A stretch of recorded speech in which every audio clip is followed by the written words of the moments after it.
નમસ્કાર દર્શક મિત્રો, આપ જોઈ રહ્યા છો NN ન્યૂઝ. હું છું એન્કર અર્પિતા પટેલ. હવે જોઈએ અગત્યના સમાચાર. વડોદરા શહેરના વાઘોડિયા રોડ સ્થિત રેવા પાર્ક ખાતે આજે નિર્માણ થનાર શ્રીનાથ ધામ હવેલીની તકતીના અનાવરણ બાદ વૈષ્ણવાચાર્ય વ્રજરાજ કુમારજીની અધ્યક્ષતામાં હોળી રસિયા સંઘ ફૂલફાગનો કાર્યક્રમ યોજાયો હતો. આ કાર્યક્રમમાં સુરતથી ખાસ હોળી રસિયાની ટીમ આવી હતી. ધારાસભ્ય શૈલેષ મહેતાએ પણ પરિવાર સાથે આ ઉજવણીનો લાવો લીધો હતો.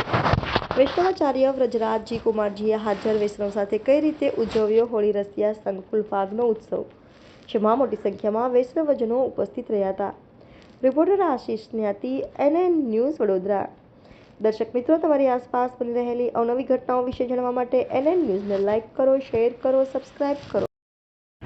નવનિર્મિત પામનાર VYO શ્રીનાથ ધામ હવેલીના મંગલ ભૂમિપૂજનના શુભ પ્રસંગે તેમજ છેલ્લા 40 વર્ષથી વડોદરા શહેરના અંદર કાર્યરત પૂજનીય શ્રી જીજી દ્વારા સ્થાપિત નરહરી હોસ્પિટલ એના નવા બિલ્ડિંગ પ્રોજેક્ટના લોન્ચિંગના અવસરે આજે ખૂબ મોટી સંખ્યામાં વૈષ્ણવ સમાજ અહીંયા એકત્રિત થયું છે.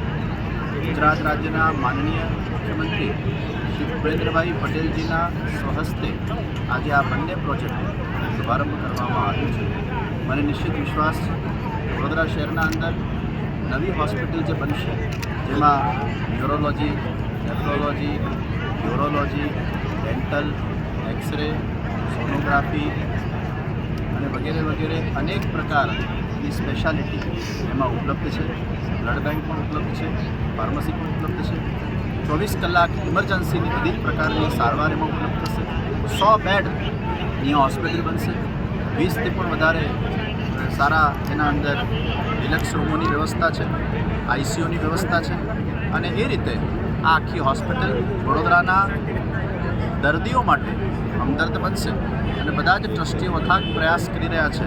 અને આ લગભગ 65,000 સ્ક્વેર ફીટ અને 7 માળની આ હોસ્પિટલ બહુ ટૂંકા સમયમાં આવનાર મહિનાઓમાં, વર્ષોમાં એ વડોદરા શહેરના અંદર સાકાર થશે એવો વિશ્વાસ છે. એ જ રીતે પૂર્વ વિસ્તારમાં ટૂંક સમયમાં, બસ લગભગ 1 વર્ષના સમયમાં જ આ શ્રીનાથ ધામ હવેલી પણ અહીંયા સાકાર થશે.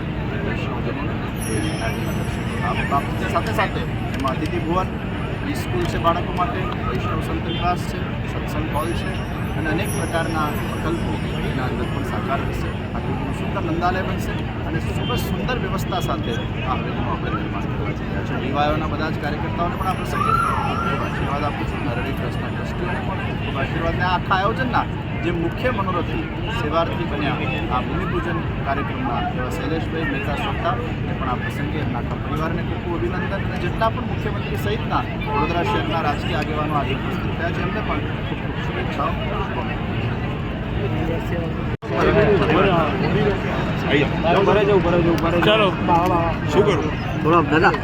આજે પૂર્વ વિસ્તારમાં હોળી રસિયા મહોત્સવનું પણ ખૂબ સુંદર આયોજન કરવામાં આવ્યું છે. સુરતથી આખી રસિયાની ટીમ અહીંયા આવી છે અને બસ ટૂંક જ સમયમાં અત્યારે અહીંયા હોળી રસિયા કાર્યક્રમનું આયોજન થશે, ફૂલફાગ મહોત્સવનું આયોજન થશે, પુષ્પવૃષ્ટિઓ કરવામાં આવશે અને આ સુંદર ઉત્સવની ઉજવણી થશે.